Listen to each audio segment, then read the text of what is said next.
이전 포스팅에서 공대공 미사일이 남남이 180km의 긴 사거리를 가질 수 있었던 이유에 대해 살펴보았지만, 거리도 거리지만 이들의 비행 속도 역시 상당해서 대부분의 공대공 미사일들은 이상적인 환경에서 최대 마하 3월 4일 안팎의 속도를 낼 수 있습니다. 초음속은 빠르게 날아가는 적기를 잡기 위해서는 반드시 탑재되어야 하는 공대공 미사일의 필수 능력인데요. 비행기에 장착된다는 특성 때문에 상대적으로 작고 제약이 많은 편이지만, 하늘에서 발사되기 때문에 얻을 수 있는 슈다운은 의점을 적극 활용해서 추력을 차단 후 환성 비행으로 속도도 유지하고 사거리를 늘리는 일종의 꼼수로 단점을 극복하고 있습니다.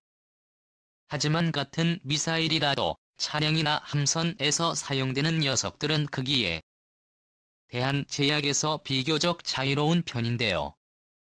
높은 속도와 긴 사정거리를 위해 우람한 사이즈를 자랑하는 경우가 대표적인 공대공 미사일 AIM-120 암람과 대표적인 1대 함미사일 액 조세를 비교해보면 백조 3족이 상당히 큰 덩치를 가졌음을 알 수. 그런데 문제가 하나 있습니다. 같은 로켓 모터 방식인 액조세 MM40 블라크 2와 AIM-120 디안남의 사거리를 비교해보면 덩치가 훨씬 더 큰 액조세가 암남의 절반에도 못 미치는 70km 안팎을 날아갈 수 있을 정도이지요.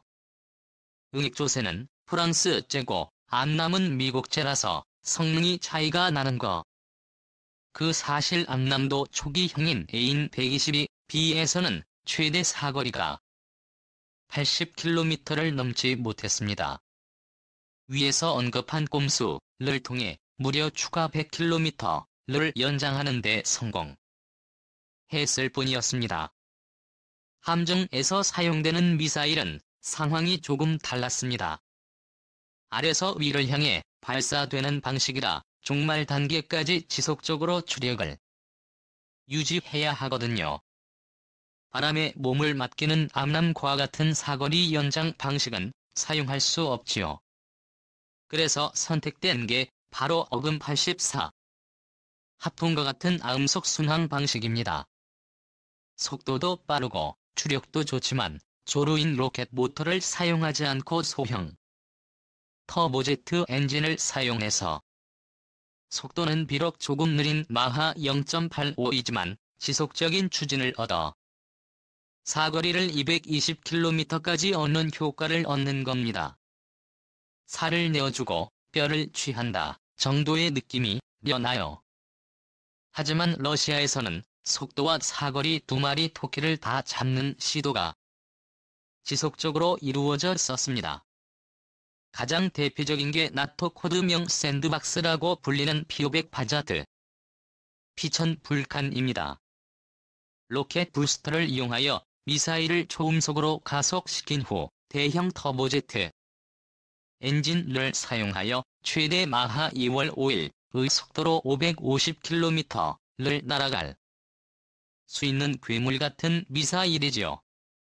함정에서 운용되는 미사일들이 크기에 대한 제약에서 비교적 자유로운 편이라고는 언급했지만, 실제로는 크기에 어느 정도 제약을 걸어두어 함정뿐만 아니라 항공기 등의 다른 플랫폼에서도 운용이 가능하도록 컴팩트하게 설계되어 있는 편인데요.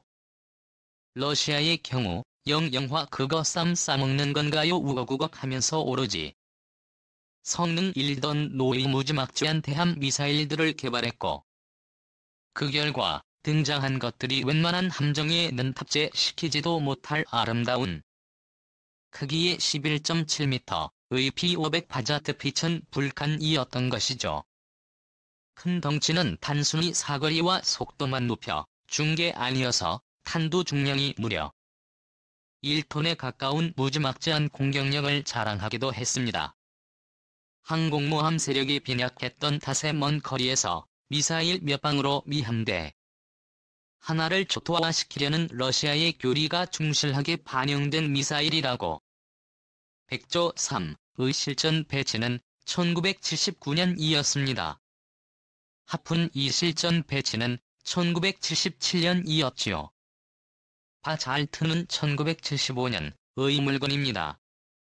백조 3는 2010년에 M40 클라크 3으로 개량되어 찜한 하푼과 동일한 터보제트 엔진 추진 방식으로의 개량이었고, 하푼 2 최신형인 어금 80살 블라크 2는 여전히 암속에 터보제트 엔진을 사용하고 있습니다. 반면 바자트는 후속인 B700 그라니트를 거쳐 P800의 홀트로 램제트 엔진을 장착하면서 크기와 무게는 2/3로 줄어들면서 도속도는 마하 4월 5일 사거리 300km를 넘나드는 세계 최강의 최신형 대함 미사일이 되었습니다. 아무리 교리가 다르다곤 하지만 단순 스펙만 봐서는 서방이 대함 미사일이 러시아의 대함 미사일에게 밀린다는 느낌을 지울 수 없습니다. 원판이 등장한 지 무려 40년이나 흘렀고 램제트 기술이 딱히 뒤떨어지는 것도 아닐 텐데 대체 왜 서방 국가들은 초음속 대함 미사일의 개발에 소극적인 걸까요? 실제로 램제트 기술이 러시아에 비해 떨어지는데 그걸 감추고 있을 뿐. 여기서 밀매들이 자주 하는 논란 하나가 등장합니다. 속도의 초음속 버스. 기동성의 야음속 논란이지요. 무기가 빠른 속도를 가지게 되는 경우 어떤 이점이 있는지는 누가 봐도 아오의 속도는 미사일 발견 후 교전하는 데까지 걸리는 시간이 극도로 언 미사일이다. 초음속이잖아. 왜 이렇게 빨라 낮게 깔려와서 빨리 보지도 못했는데 갑자기 급상승했다 카. 위에서 내려 꽂는다고. 초음속의 시스키밍이라 불리는 급상승 기동 덕분에 대응 시간이 극도로 워낙 운동 에너지가 높아 쉬워진 RM으로 요격했다 하더라고 파편에 의해 피해를 입을 확률이 높습니다. 한 단점도 있어서 빠른 속도 때문에 현란한 회피 기동이 불가능합니다. 초음속 대함 미사일들은 같은 집값에서도 암속에 비해 더 낮은 선 회의를 갖게 되는데요. 최신의 근접 방영 시스템들이 단순한 기동의 대함 미사일의 비행 회적 정도는 쉽게 예측할 수 있다는 점에서 회피 기동만큼은 암속에 비해 세 있다고 보는 시각이 있습니다. 그리고 가장 결정적인 단점은 바로 크기입니다. 이건 크게 이견이 없는데 램제트의 장착으로 크기가 많이 줄었다고 해도 브라모스는 9m의 길이에 3톤의 무게를 가집니다. 하푼 4m의 0.7톤가량이 물 떠올리면 아직까지도 상당한 덩치를 자랑하는 편이지요. 덩치가 크면 기동성이 떨어지고 가격도 비싼데다가 활용도가 낮습니다. 잠수함 항공기 함정 심지어 트럭의 다양한 플랫폼에서 운용될 수 있는 하푼에 비하면 브라모스는 상당히 제한적인 플랫폼에서 운용될 수밖에 없거든요. 초음속과 음속 두 가지 방식의 대함 미사일이 너무나 명확한 장단점을 서방에서는 여전히 푼을 위시한 암속 방식을 러시아는 브라모스를 위시한 초음속 방식을 고수하고 있는데요. 미국의 차세대 대함 미사일인 HM-158 라 SM 역시 초음속 버전을 포기하고 암속 버전만 개발하고 있는 암속의 효율성이 라는 게 쉽게 버리기 힘든 장점이지 않나 싶습니다.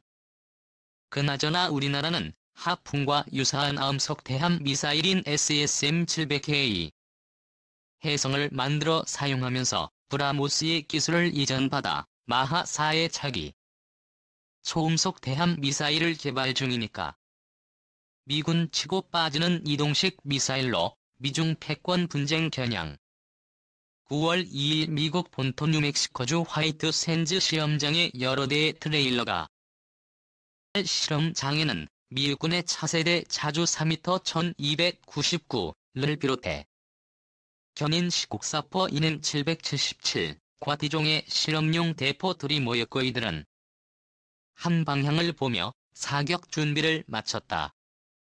통제소의 사격 개시 명령에 M1299 자주포가 불을 뿜었다. 이 자주포에서 발사된 포탄은 매우 빠른 속도로 표적을 향해 날아갔는데 놀랍게도 표적은 지상의 고정 표적이 아니라 움직이는 물체, 그것도 순항. 자주포가 순항 미사일을 향해 요격탄을 발사하는 전례 없는 일이 벌어진.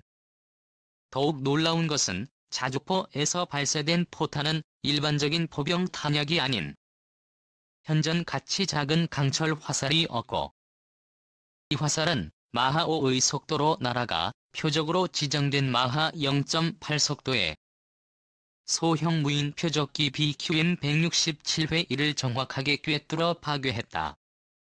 초고속으로 날아가는 포탄. 인류 역사상 곡사, 탄도를 갖는 화포로 대공사격을 했던 적은 찾아보기. 2차 세계대전 때 포구 초속 이빠른 대공포를 대전차포로 전용해 사용하는 경우는 많았지만 한 속이 비교적 느리고 탄도가 포물선 형태를 그리는 곡사포를 공용으로 사용하는 것은 불가능에 가깝다. 그런데 미군이 곡사포를 대공포로 전용하는 실험에 성공한 것이다. 이날 M1299 자주포가 사격한 포탄은 바이 시스템즈에서 개발이 포탄은 이름 그대로 초고속으로 날아가는 포탄이다.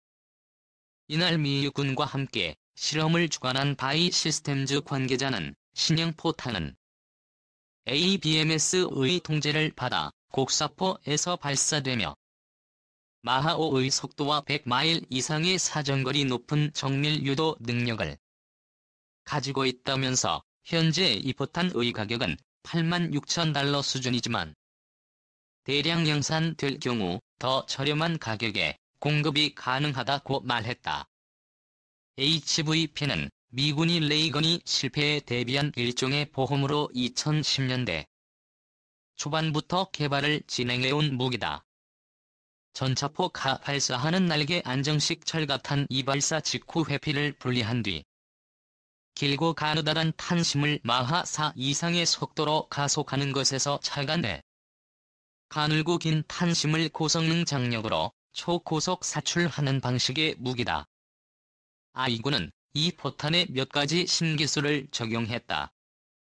공기 저항을 최소화할 수 있는 신기술과 더불어 이 탄심을 초고속으로 발사할 수 있는 고성능 추진 장약, 그리고 이 장약의 엄청난 폭발 합력을 견뎌낼 수 있는 주포가 이 기술의 HVP 포탄은 155mm 곡사포용과 127mm 함포용 두 가지가 모두 개발되고 있는데 미군은 이미 수백 차례의 시험 발사를 통해 이 포탄의 성능과 신뢰성을 입증했고 이제는 순항 미사일과 같은 소형 고속 표적 요격 실험까지 나서고 있다.